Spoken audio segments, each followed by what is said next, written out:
सभी को नमस्कार। होप आप सभी अच्छे होंगे। तो आज हम लोग देखने जा रहे हैं chapter 2 of the code on wages 2019। और चैप्टर 2 का जो हेडिंग है वो है मिनिमम वेजेस। और इसमें टोटल 10 सेक्शंस हैं, 5 से 14 तक। तो हम एक एक करके सबको डिटेल में समझेंगे, हर एक सेक्शंस को। तो चैप्टर 2 का जो पहला सेक्शन है, section 5, payment of minimum rate of wages. इसमें लिखा है कि नो एम्प्लॉयर शैल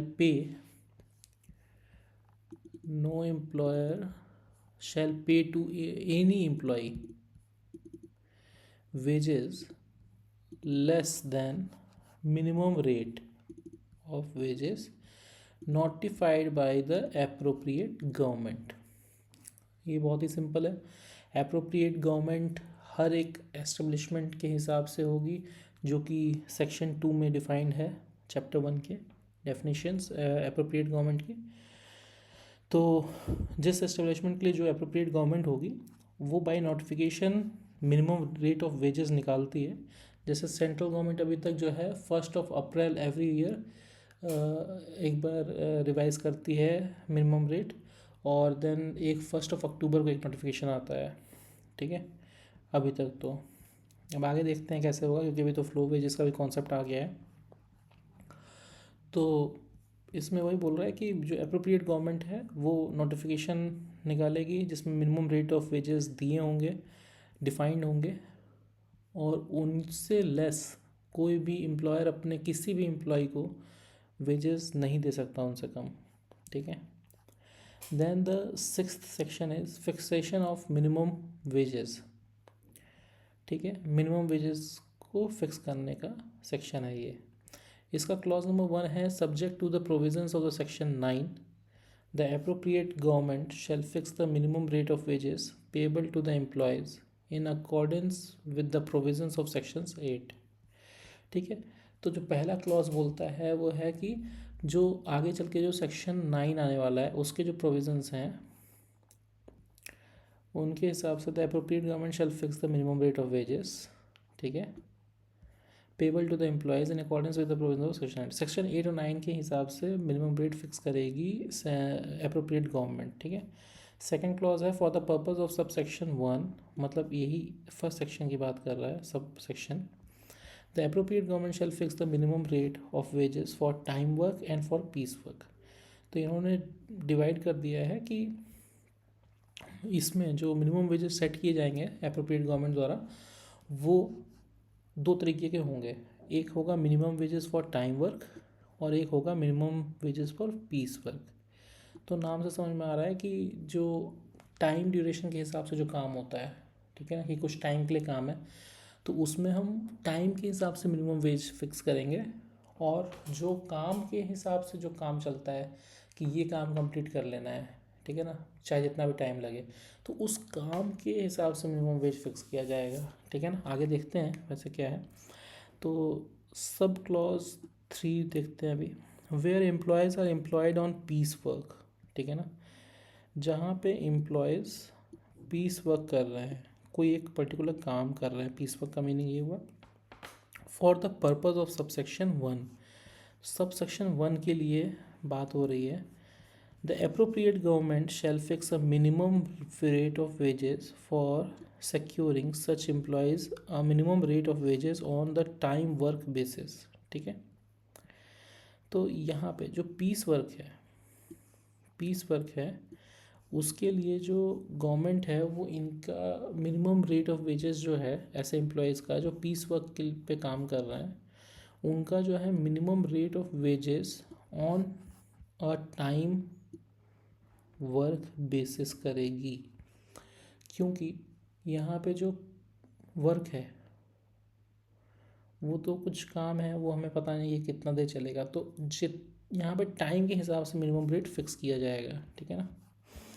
देन फोर्थ सब क्लॉज क्या है, the minimum rate of wages on time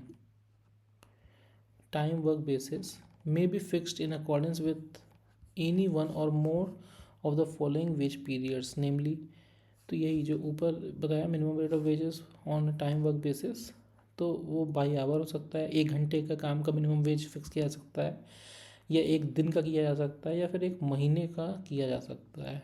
ठीक है, 3 तरीके से हो सकता है। फिफ्थ क्लॉज, फिफ्थ हाँ फिफ्थ सब क्लॉज है ये। ठीक है, फिफ्थ सेक्शन है, sorry. Where the rate of wages are fixed by the hour, ठीक है, और बाय द डे और the month, the manner of calculating the wages shall be such as may be prescribed. तो ये बोल रहे हैं कि जब रेट ऑफ वेजेस फिक्स्ड हैं बाय आवर, डे, ठीक है, डे और बाय मंथ, तो उस केस में, इन केसेस में जो कैलकुलेशन ऑफ वेजेस होगा वो भी डिफरेंट तरीके का होगा।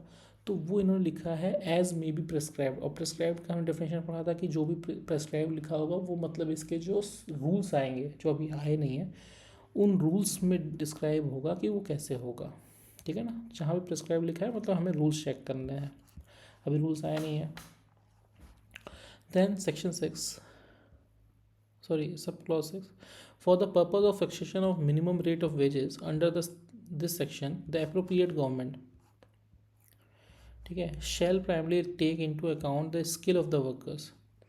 ठीक है, तो जो minimum rate of wages on time work basis है उसमें जो प्राइमरी शैल प्राइमरी टेक इनटू अकाउंट, जो प्राइमरली जो मेन वो होगा कि किसको कितना रुपया दिया जाए, minimum rate of veg fix करना है, तो उसमें जो पहला क्राइटेरिया होगा प्राइमरी वो होगा skill of workers required for working. ठीक है, जैसे होते हैं unskilled, semi skilled, skilled and highly skilled workers. ठीक है, आगे है दिया हुआ कैटेगरीज, 4 कैटेगरीज हैं।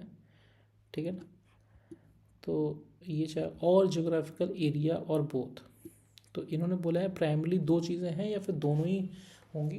पहला है कि स्किल ऑफ वर्कर क्या है, दूसरा है जोग्राफिकल एरिया क्या है, या फिर दोनों ही। ये प्राइमरी क्राइटेरिया होगा for deciding the minimum wage rate on time work basis. ठीक है, for a piece work employ. Then sixth का ही बी सब क्लॉज क्या है, may in addition to such minimum rate of wages for certain category of workers take into account their arduousness of work, like मतलब कुछ employees के लिए, ठीक है ना, for certain category of workers हैं जिनके लिए वो कुछ ऑडियसनेस जो है मतलब कि उनकी हार्डफुल जो वर्क लाइक कंडीशंस हैं, जैसे टेम्परेचर, कहीं कहीं पे जो माइनिंग होता है वहाँ पे टेम्परेचर ह्यूमिडिटी वो नॉर्मली हाई होती है, तो उन केसेस में वो नॉर्मली डिफ़िकल्ट टू बियर है। ठीक है ना, कहीं कहीं पे हैज़ार्डियस ऑक्यूपेशंस होते हैं, ठीक है ना, वो बहुत ही प्रॉब्लम में कोई वर्कर काम कर रहा है, ठीक है ना, वैसी जगहों पे वैसे प्रोसेसेस में अंडरग्राउंड मतलब माइनिंग वर्क्स हो सकते हैं, ठीक है ना, वो गवर्नमेंट जो है प्रिस्क्राइब करेगी अपने रूल्स में। ठीक है, तो रूल्स में ये डिफाइंड होगा कि इनके लिए कुछ अलग भी करेंगे, वो मिनिमम रेट ऑफ वेज अलग होगा, इनका थोड़ा ज़्यादा हो सकता है। The norms of such fixation of minimum rate of wages shall be such as may be prescribed. ठीक है, जो मिनिमम रेट ऑफ वेज के जो नॉर्म्स होंगे वो भी अभी नहीं बताया इन्होंने, वो भी प्रिस्क्राइब्ड मतलब वो रूल्स में मिलेंगे। देन द सेवेंथ है the number of minimum rates of wages, the number of minimum rate of wages referred to in sub section 6। ठीक है, may as far as possible be kept at minimum for the by the appropriate government. इसका मतलब क्या कहना चाह रहा है कि अभी तक जो भी मतलब कोड्स थे, जो भी एक्ट्स थे, लेबर लॉज थे, उसमें बहुत सारे मिनिमम रेट ऑफ वेजेस हो जा रहे थे। स्टेट गवर्नमेंट्स के अपने थे, सेंट्रल गवर्नमेंट्स के अपने थे। स्टेट गवर्नमेंट में भी जो है 4 स्केल होते हैं, फिर उसके बाद एरिया वाइज होता है ना, सिटी वाइज होता है। देन मतलब बहुत सारे थे, माइनिंग के लिए अलग था और डिफरेंट कंडीशंस के लिए अलग था। तो इसमें मतलब इन्होंने ये लिखा है कि हमें minimum rate of wages differ तो करने पड़ेंगे कुछ लोगों के लिए, लेकिन हम जहाँ तक पॉसिबल हो पाएगा उससे मिनिमाइज़ करने की कोशिश करेगी एप्रोप्रिएट गवर्नमेंट। ठीक है, मतलब सेंट्रल गवर्नमेंट जो अपने अंडर में आएंगे उनके लिए minimum number of minimum ways of rates जो है वो कम से कम रखेगी, बहुत ज़्यादा डाइवर्सिफाई ना हो, सबके लिए बहुत ज़्यादा डिफरेंट ना हो जाए। ठीक है, ये है। देन 7th सेक्शन पे आते हैं, इसमें है कंपोनेंट्स ऑफ मिनिमम वेजेस। अब मिनिमम वेजेस के कंपोनेंट्स क्या क्या होंगे, इसका क्लॉज 1 है, any minimum rate of wage fixed or revised by the appropriate government under section 8 may consist of, ठीक है ना। तो ये बोलना चाह रहे हैं सेक्शन 8 में जो अप्रोप्रिएट गवर्नमेंट है वो जो minimum rate of wages fix करेगी या रिवाइज करेगी, उनके कंपोनेंट्स क्या क्या होंगे। वो पहला है, क्लॉज 1 का भी सब क्लॉज है ए, और देखते हैं, a basic rate of veg and an allowance at a rate to be adjusted at such intervals and in such manner। मतलब एक बेसिक रेट ऑफ वेज होगा, ठीक है, बेसिक हो गया। Then an allowance at a rate to be adjusted, allowance होगा तो allowance कुछ परसेंटेज होगा इस बेसिक का, तो वो जो रेट है वो एडजस्ट किया जाएगा at such intervals in such a manner as the appropriate government may direct to accord. Appropriate government उसको डिसाइड करेगी कि किस टाइम पे वो जो एडजस्टमेंट है अलाउंसेस की उसको चेंज की जाए और कितनी चेंज की जाए, and practical with the variation of the cost of living index number. Cost of living का जो इंडेक्स है उसके हिसाब से उसको एडजस्ट किया जाएगा, ताकि जो वर्कर्स हैं वो भी जैसे जैसे इंडिया ग्रोथ कर रहा है वैसे वैसे उनकी भी ग्रोथ होती रहे, ठीक है ना, उनका भी पेस वही रहे। Applicable to such workers hereinafter refer to as cost of living allowance, ठीक है, तो उससे हम कॉस्ट ऑफ लिविंग अलाउंस बोलेंगे आज से, ठीक है ना। तो गवर्नमेंट ने यहाँ पर अपना माइंडसेट चेंज किया है और सिर्फ जीने के लिए नहीं बल्कि कॉस्ट ऑफ लिविंग को अब वो देख रही है, ठीक है ना। तो ये हो गया। देन 7th का क्लॉज 1 का सब clause B, a basic rate of wage with or without the cost of living allowance and the cash value of the concession in respect of supplies of essential commodities at concession rates where so authorized, ठीक है ना।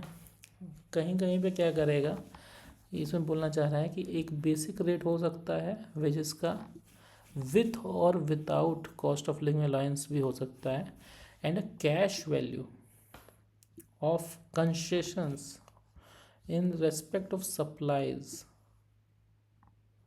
Essential commodities. जो essential commodities होती है उनका जो है concession rates जो हैं, ठीक है ना, वो कैश वैल्यू जो है वो प्रोवाइड की जाएगी, ठीक है ना।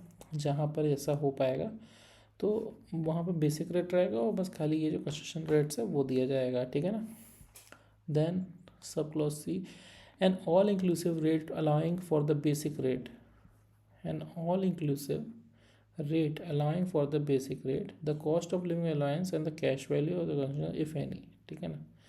और ऐसा भी कर सकते हैं कि ऑल इंक्लूसिव एक सिर्फ बेसिक दे देंगे जिसमें सब कुछ इन्वॉल्व होगा, ठीक है।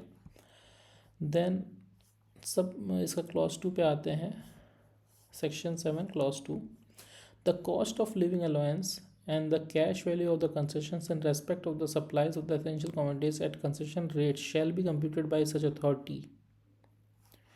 क्या बोलना चाह रहा है, the cost of living allowance and the cash value of the concessions in respect of the supplies of the essential commodities shall be computed, कौन इसको कंप्यूट करेगा, by such authority, कोई अथॉरिटी होगी, as the appropriate government may by notification appoint at such intervals in accordance with the direction as may be specified by given the time to time, ठीक है। वो appropriate government जो है एक authority को by notification appoint करेगी जो time to time at such intervals जो कि अप्रोप्रिएट गवर्नमेंट डिसाइड करेगा, तब जा कर के वो कॉस्ट ऑफ लिविंग अलाउंस और कैश वैल्यू जो है कंसेशंस की उसको एडजस्ट करेगा, ठीक है।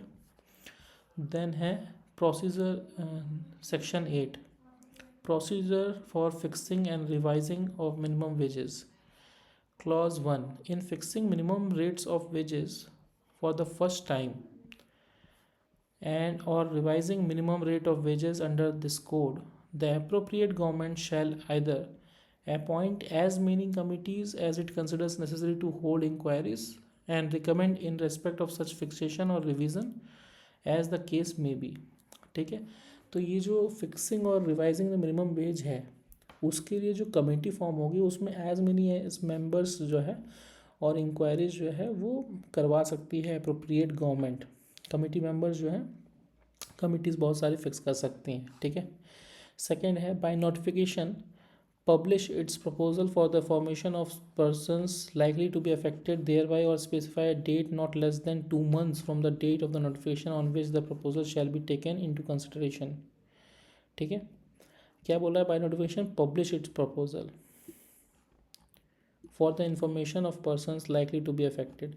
तो मतलब क्या है कि जब भी ये कभी मिनिमम रेट्स डिफाइन करेंगे तो ये एक नोटिफिकेशन निकालेंगे, पब्लिश करेंगे, जिसमें कि ये इन्फॉर्मेशन देंगे उन पर्सनस को जो कि अफेक्ट हो सकते हैं इससे, और 2 महीने के पहले, एटलीस्ट 2 महीने के पहले इनको ये निकालना है, ठीक है ना, डेट ऑफ नोटिफिकेशन। ठीक है, तो ये पहले बताएंगे भी कि हम ये करने वाले हैं। देन 8th का clause 2, every committee appointed by the appropriate government under clause A of subsection 1 shall consist of a person representing employers। जो कमेटी फॉर्म होगी, जितनी भी कमेटीज फॉर्म होंगी उसमें एक पर्सन जरूर ऐसा होगा जो कि एम्प्लॉयर्स को रिप्रेजेंट कर रहा हो। देन रिप्रेजेंटिंग एम्प्लॉयज़, एक मेंबर होगा जो एम्प्लॉयज़ को रिप्रेजेंट कर रहा होगा। Which shall be equal in number of the members specified in clause A. मतलब रिप्रेजेंट जो एम्प्लॉयज़ का जो रिप्रेजेंटेशन है वो मान लो अगर 4 लोग हैं एम्प्लॉयर्स के, और एम्प्लॉयज़ के भी 4 होने ही चाहिए, ठीक है। देन इंडिपेंडेंट पर्सन होना चाहिए, पर्सन होने चाहिए not exceeding 1/3 of the total members of the committee, जो कि 1/3 मतलब 33.3% से ज़्यादा नहीं होने चाहिए इंडिपेंडेंट मेंबर्स, जो ना एम्प्लॉयज़ के साइड है ना एम्प्लॉयज़ के साइड है। देन 8th का clause 3, after considering the recommendation of the committee, ठीक है, committee appointed under such clause A of subsection 1, as the case may be, all representations received by it before the date is specified in the notification under clause B of the subsection, the appropriate government shall by notification fix, or as the case may be, revise the minimum wage of wages, and unless such notification otherwise provides, it shall come into force on the expiry of the 3 months from the date of its issue। ठीक है, तो ये जो है या तो government जो है नोटिफिकेशन निकालेगी या फिर वो 3 महीने जो एक्सपायरी पीरियड है उसके बाद वो अप्लाई हो जाएगा। Provided that where the appropriate government proposes to revise the minimum rates of wages in the manner specified in clause B of subsection 1, it shall also consult concerned advisory board constituted under section 42। ठीक है, क्या बोल रहा है, provided that where the appropriate government proposes to revise the minimum rate of wages in the manner specified in clause B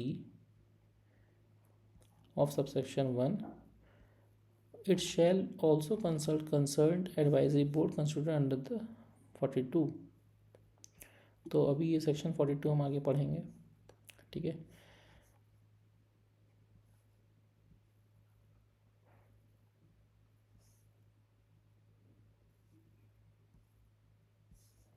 then 4th है the appropriate government shall review or revise minimum rates of wages ordinarily at an interval not exceeding 5 years।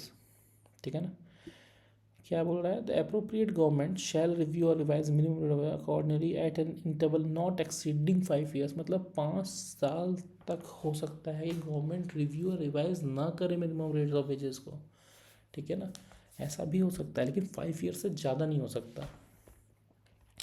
The 9th section is power of central government to fix floor veg.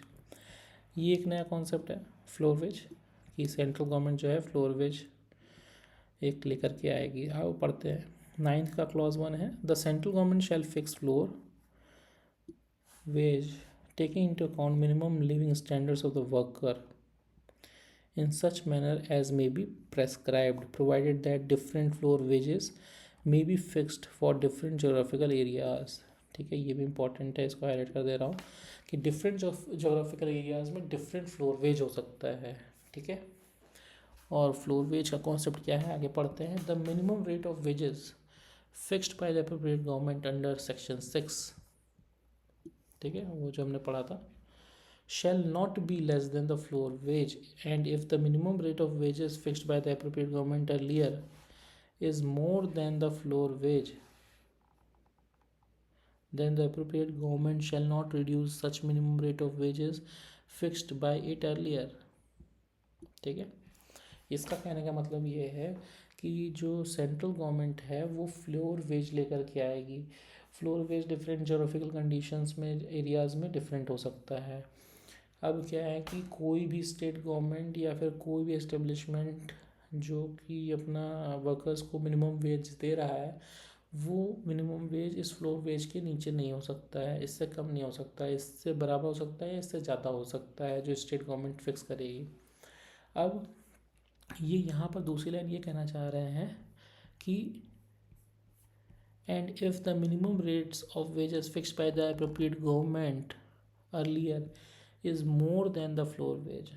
अगर जो minimum wages थे already, मान लीजिए अभी floor wage revise हुआ, अब minimum wages जो अभी चल रहा है वो ऑलरेडी फ्लोर वेज से ज़्यादा है. तो ऐसा नहीं है कि फ्लोर वेज अभी अनाउंस हुआ और मिनिमम वेज ज़्यादा था तो मिनिमम वेज को कम कर दिया गया, ऐसा नहीं कर सकते. एक बार मिनिमम वेज आपका ज़्यादा है तो फ्लोर वेज पे उसको लाने की जरूरत नहीं है, वो कम करने की जरूरत नहीं है. फ्लोर वेज जितना है उससे आप बढ़ा सकते हो, कम नहीं कर सकते. देन 9th का sub clause 3, the central government may by before fixing the floor wage under subsection 1 obtain the advice of the central advisory board constituted under subsection 1 of section 42 and consult state governments in such manner as may be prescribed. इसका बोलने का मतलब ये है कि floor wage निकालने से पहले सेंट्रल एडवाइजरी बोर्ड जो कंस्टिट्यूट किया जाएगा, जिसके बारे में 42 सेक्शन सबसेक्शन 1 में लिखा हुआ है, उनसे कंसल्ट करेगी और स्टेट से भी कंसल्ट कर सकती है as per the rules described in the rules when they will come. ठीक है, जब रूल्स डिफाइन होंगे तो उसमें लिखा होगा.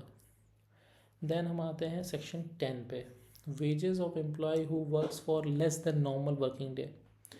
जो नॉर्मल वर्किंग डे है उससे जो कम काम करते हैं उनकी वेजेस के बारे में बात की गई है इधर.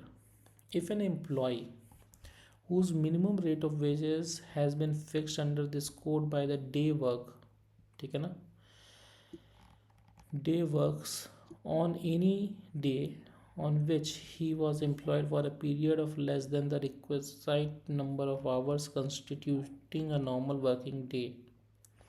अगर कोई एक आदमी एक दिन काम कर रहा है और उसका जो वर्किंग आवर है वो एक स्टैंडर्ड वर्किंग आवर से कम है, नॉर्मल वर्किंग आवर से कम है, he shall save as otherwise here and after provided be entitled to receive wages in respect of work done on that day as if he had worked for a full normal working day.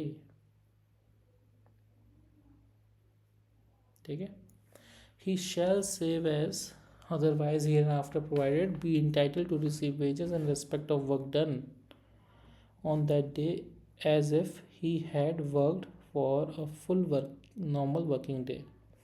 तो क्या बोलना चाह रहे हैं कि वो कम दिन काम कर रहा है, लेकिन अगर वो काम पूरा कर रहा है तो उसको उस दिन का जो पूरा नॉर्मल वर्किंग डे का जो पैसा बनता था वो पूरा मिल जाएगा अगर उसने पूरा काम कर दिया तो. ठीक है, ये बहुत इम्पॉर्टेंट है. इसका मतलब ये है, एग्जाम्पल समझते हैं कि किसी बंदे को, ठीक है, एक दीवार खड़ी करनी थी, वो दीवार खड़े करने का समय जो है उसको 6 घंटा उसने काम किया, लेकिन नॉर्मल वर्किंग डे का जो आवर्स है वो 8 आवर्स हैं, तो उसने 2 घंटे कम ही काम किया है. बट फिर भी उसे अगर वो उसने पूरी दीवार बना दी है तो वो इंटाइटल्ड है, पूरी सैलरी जो पूरे नॉर्मल वर्किंग डे की होती थी वो उसको मिलनी चाहिए. ठीक है, तो गवर्नमेंट ने ये एक अच्छा स्टेप उठाया, क्योंकि इसमें क्या होता था कि वर्कर्स को जो है उस दिन और बाकी तो काम उसको मिलेगा नहीं, तो उसका क्या है नुकसान होता था. अगर छोटे मोटे काम उसको मिलते थे तो उसका जो है पैसे उसको पूरे मिलते नहीं थे, उसका गुजारा नहीं हो पाता था. तो ये एक बहुत अच्छी पहल है. ठीक है, Then provided that he shall not be entitled to receive wages for a full normal working day. अब कुछ केसेस हैं जिसमें कि उसको फुल वर्किंग वेजेस और फुल नॉर्मल डे नहीं मिलेंगे. उसमें पहला है, in any case where his failure to work is caused by his unwillingness to work. अगर वो काम करना ही नहीं चाहता था और उस वजह से फेलियर ऑफ वर्क हुआ है ना, and not by omission of the employer to provide him with work. मतलब ऐसा ना हो कि एम्प्लॉयर उससे काम ही करने नहीं दे रहा था, उसको निकाल दिया इसलिए काम कंप्लीट नहीं हो पाया. ऐसा नहीं, उसको पूरा टाइम मिला, उसको सब कुछ मिला, सारी सुविधाएं मिली, सब कुछ ठीक था, बट वो काम करना ही नहीं चाह रहा था, इस वजह से काम हो नहीं पाया. तो इस केस में उसे फुल नॉर्मल वर्किंग डे की सैलरी नहीं मिलेगी. दूसरा केस क्या होगा, in such other cases and circumstances as may be prescribed. इसके अलावा और भी कुछ केसेस या सर्कमस्टेंसेस हो सकते हैं, वो रूल्स में देखने पड़ेंगे हमें, रूल्स में क्या लिखा होगा. ठीक है, रूल्स में जो लिखा होगा उसके हिसाब से होगा. फिर देन हम आते हैं सेक्शन 11 पे, जो कि है wages for 2 or more classes of work. अब इसको पढ़ते हैं, क्या है इसको देखते हैं. Where N employ does 2 or more classes of work to each of which a different minimum rate of wages is applicable. 2 or more classes of work. An employee मतलब एक ही एम्प्लॉय है जो 2 या 2 से ज़्यादा अलग तरीके का काम करता है और जिसमें different minimum rate of wages भी हैं दोनों की. The employer shall pay to such employee in respect of the time respectively occupied in each such class of work wages at not less than the minimum rate in force in respect of each such class. मतलब क्या बोलना चाह रहा है कि अगर कोई बंदा 2 काम करता है और दोनों अलग क्लास ऑफ वर्क हैं, अलग टाइप के काम हैं, एक दोनों के मिनिमम रेट ऑफ वेजेस अलग हैं, तो उस वर्कर को मान लीजिए उसने एक जगह काम किया है 5 घंटे, एक जगह काम किया है 2 घंटे, तो 5 घंटे जहाँ काम किया है वहाँ पे रेट ऑफ वेजेस 561 है मिनिमम रेट, और जहाँ 2 घंटा किया है वहाँ 632 है. तो उसको टाइम के हिसाब से दोनों के वेजेस मिलने चाहिए रेस्पेक्टिवली. ठीक है ना, कैलकुलेट करके उसको प्रोरेटा बेसिस पे उसको मिलना चाहिए. Then minimum time rate wages for piece work. ठीक है ना, अब पीस वर्क के लिए मिनिमम टाइम रेट क्या होगा. Where a person is employed on piece work for which minimum time rate and not a minimum piece rate has been fixed under this code, the employer shall pay to such person wages at not less than the minimum time rate. जहाँ पे piece work पे आदमी काम कर रहा है, जहाँ पे कि मिनिमम टाइम रेट गवर्नमेंट ने फिक्स किया है, ना कि मिनिमम पीस रेट. ठीक है ना, द एम्प्लॉयर शैल पे not less then minimum time rate. ठीक है ना, मिनिमम टाइम रेट से उसको कम नहीं मिलना चाहिए. Fixing hours of work for normal working day. अब एक नॉर्मल वर्किंग डे का जो आवर्स है वो कैसे फिक्स होंगे. तो इसका पहला सब क्लॉज है, where the minimum rate of wages have been fixed under this code the appropriate government may fix the number of hours of work which shall constitute a normal working day inclusive of 1 or more specific intervals. देखो, एक normal working day का hours fix कर रही है government, जिसमें कि inclusive होगा 1 और more specific intervals, lunch intervals, एक या एक से ज़्यादा इंटरवल्स उसमें हो सकते हैं, और वो इनके अंदर इंक्लूसिव है, अलग से नहीं है. Provided for a day of rest in every period of 7 days. हर 7 दिनों में एटलीस्ट एक रेस्ट डे होना चाहिए. मतलब हर हफ्ते में एटलीस्ट एक दिन रेस्ट डे होना चाहिए. मतलब तुम 6 दिन से ज़्यादा काम नहीं करा सकते हैं वीकली. पहली चीज़ तो फिक्स हो गई. And which shall be allowed to all employees or to any specified class of employees and for payment of remuneration in respect of such days of rest, मतलब उस रेस्ट डे का भी उसको पैसा मिलेगा। ठीक है। सी का क्लॉज है, provided for the payment of work on a day of rest at a rate not less than the over time rate. अगर तुमने उसका रेस्ट वाले दिन काम कराया तो उसको ओवर टाइम का रेट मिलेगा, जो कि ट्वाइस द वेजेस होता है, नॉर्मल वेजेस होता है। तो अगर तुमने उस रेस्ट डे वाले दिन 1 घंटा काम करा तो तुमको 2 घंटे का पैसा देना है, अगर 8 घंटे काम करा है तो 16 घंटे का पैसा देना है। ठीक है। देन 13 का sub clause 2, the provisions of subsection 1 shall in relation of the following classes of employees apply only to such extent and subject to such conditions as may be prescribed, namely employees engage in any emergency which could not have been foreseen or prevented।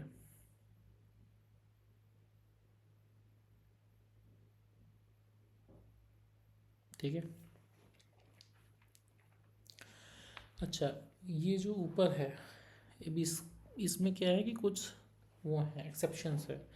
अगर employees को engage किया गया था किसी ऐसी emergency काम में जिससे उनको हटाया नहीं जा सकता था, जिसको फोर्सी नहीं किया सकता था, मतलब पहले से जाना नहीं जा सकता था, जिसको टाला नहीं जा सकता था, प्रिवेंट नहीं किया जा सकता था, ऐसे कामों में ये ओवर टाइम वाला लागू नहीं होगा। Employees engage in work of the nature of preparatory or complementary work which must necessarily be carried on outside the limits laid down for the general working in the employment concerned। ठीक है। कोई ऐसा काम, preparatory काम या complementary work वो कर रहे हैं जिसको करते रहना अनिवार्य है आउटसाइड द लिमिट्स।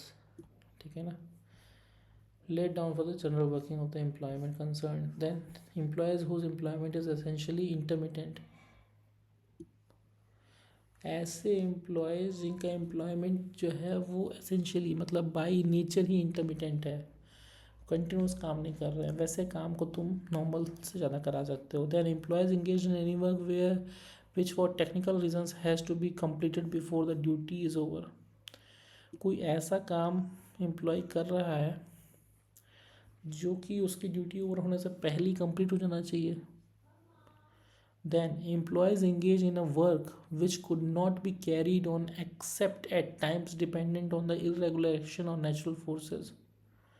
ठीक है।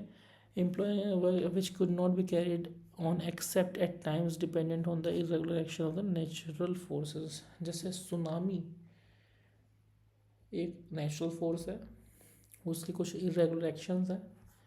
ठीक है ना, उसी समय कुछ काम करने हैं उसके बजाय फिर हो नहीं सकते, तो जो लोग उस काम में इन्वॉल्व होते हैं जो कि नेचुरल फोर्सेस के इरेगुलर एक्शन के वजह से क्रिएट होते हैं ऐसे काम, उनको तो करना उसी समय ज़रूरी है, तो वो इस सब एक्सेप्शंस आउट है। ठीक है। देन हम देखते हैं 13th का सेक्शन 3, 13 का sub clause 3, for the purpose of clause C, ठीक है, of sub section 2, employment of an employee is essentially intermittent which it is declared to be so by the appropriate government on the ground that the daily hours of the duty of the employee, or if there be no daily hours of the duty as such for the employee, the hours of duty normally include periods of inactions during which the employee may be on duty but is not called upon to display either physical activity or sustained attention। ठीक है। अब ये क्या है, ये जो subsection C है, employees whose employment is essentially intermittent, उसके बारे में कुछ नोट है।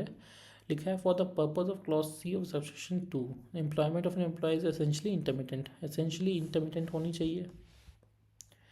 When it is declare to be so by the appropriate government, appropriate government इसको डिफाइन करेगी, डिक्लेयर करेगी कि कुछ कौन से काम है जो कि एसेंशियली इंटरमिटेंट होते हैं by nature, on the ground that the daily hours of the duty of the employ,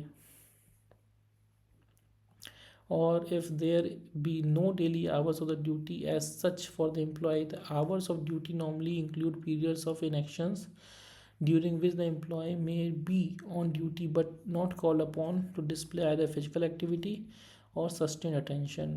मतलब जो अप्रोप्रिएट गवर्नमेंट है वो ऑब्जर्व करेगी, देखेगी कि वो जो ऐसे एम्प्लॉयज़ हैं जिनका इंटरमिटेंट ड्यूटी है, एम्प्लॉयमेंट है, तो उस केसेस में उनके जो पीरियड्स हैं जहाँ पे वो इनएक्शंस हैं, जहाँ पे मतलब वो इंटरमिटेंट्स है, जहाँ पे वो गैप है, उस गैप में उसका कोई फिजिकल एक्टिविटी वाला काम ना हो और उसको कोई सस्टेन अटेंशन ना देना पड़ रहा हो अपने कहीं पर किसी जॉब के लिए, तभी उसको इनएक्शंस बोला जाएगा, तभी उसको हम बोलेंगे कि इंटरमिटेंट है वो जॉब। ठीक है। Then the last section of this chapter 2 is 14 wages for overtime work where an employee whose minimum rate of wages has been fixed under this code by an hour, by the hour, by the day, or by such a longer wage period as may be prescribed works on any day in excess of the number of hours constituting a normal working day। मतलब एक normal working day का जो hours होते हैं उससे अगर access में काम किया आवर्स में, the employer shall pay him for every hour or every part of an hour so work in excess at the overtime rate which shall not be less than the twice the rate normal rate of wages। मतलब twice से ज़्यादा हो सकता है लेकिन twice से कम नहीं हो सकता, मतलब वो दुगना पैसा for the normal rate of wages देगा उसको हर आवर का जो वो एक्सेस काम करेगा या फिर पार्ट ऑफ आवर जिस एक्स्ट्रा काम करेगा। ठीक है। तो ये हो गया हमारा चैप्टर 2। होप आप सबको समझ में आया होगा ये। अगर आपके कुछ डाउट होंगे तो आप कमेंट्स में पूछ सकते हैं और आप ज़्यादा से ज़्यादा लोगों तक मेरे इस चैनल को, मेरी इस मेहनत को पहुँचाइए। मैं और धीरे धीरे बेटर करने की कोशिश कर रहा हूँ डे बाय डे। आप लोग प्यार दिखाइए, मैं आगे इसको इसी तरह से जारी रखूँगा। ठीक है, थैंक यू।